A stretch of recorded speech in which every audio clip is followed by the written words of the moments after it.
సమస్త జగత్తును సృష్టించినవాడు, సద్గుణులచే కీర్తించబడేవాడు, నిర్గుణ నిరాకార స్వరూపుడు, పరంధాముడైన శ్రీహరిని గురించి వర్ణించే శ్రీ భాగవత పద్యములు భావార్థములతో సహా పరబ్రహ్మ స్వరూపుడైన శ్రీహరి యొక్క శాశ్వతత్వమును, మార్పులేని తత్వమును, సకల లోకములు, ఆ లోకములనేలే లోకపాలకులు, ఈ సమస్త విశ్వములలోని జీవులు పరబ్రహ్మములో లీనమైపోయినా కూడా ఏమాత్రము మార్పు చెందని భగవంతుని తత్వము ఈ పద్యములో వివరించబడినది.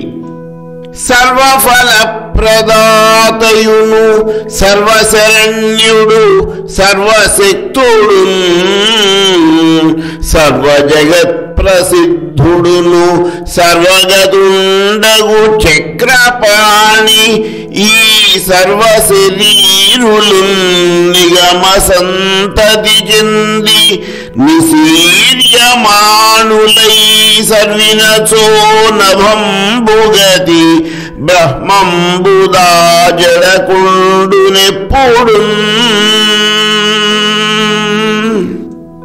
సర్వ కర్మలకు ఫలితములను ప్రసాదించు ఫలప్రదాత, అందరి చేత శరణము కోరబడినవాడు, అమిత శక్తి సంపన్నుడు, సమస్త విశ్వములోనూ ప్రసిద్ధమైన వాడు, సర్వగతుడు అయిన శ్రీ మహావిష్ణువు ఈ సమస్త విశ్వములోని శరీరధారులందరూ శుష్కించి నశించిపోయినా కూడా ఆకాశము ఎల్లప్పుడూ ఉండునట్లుగా పరబ్రహ్మ స్వరూపము ఎటువంటి మార్పును చెందకుండా ఉంటాడు.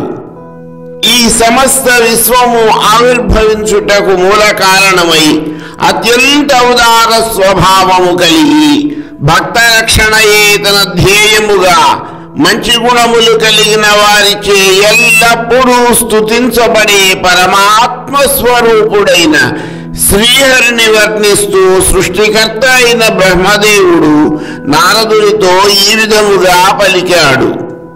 కారణ కార్యహేతువగు కంజదళాక్షుని కంటే అన్యులెవ్వారును లేరు తండ్రి, భగవంతునంతుని విశ్వభావనోదారుని సద్గుణావళుదాత్తమతిన్ కొనియాడకుండినన్, చేరవు చిత్తముల్ ప్రకృతి చెందని నిర్గుణమైన బ్రహ్మమున్. నారద, అన్ని కార్యములకు మూలకారకుడైనటువంటి వాడు పరమాత్ముడైన శ్రీహరి తప్ప వేరెవరూ లేరు. అటువంటి అనంతుడు పరమోదారముగా ఈ సమస్త విశ్వమును కేవలము తన సంకల్పమాత్రముననే సృష్టించిన వాణ్ణి సద్గుణ సంపన్నులైన వారు స్తుతింపకపోయినట్లయితే వారి మనస్సులు ఈ ప్రకృతికి అతీతమైన నిర్గుణ పరబ్రహ్మ స్వరూపమును గ్రహించలేవు.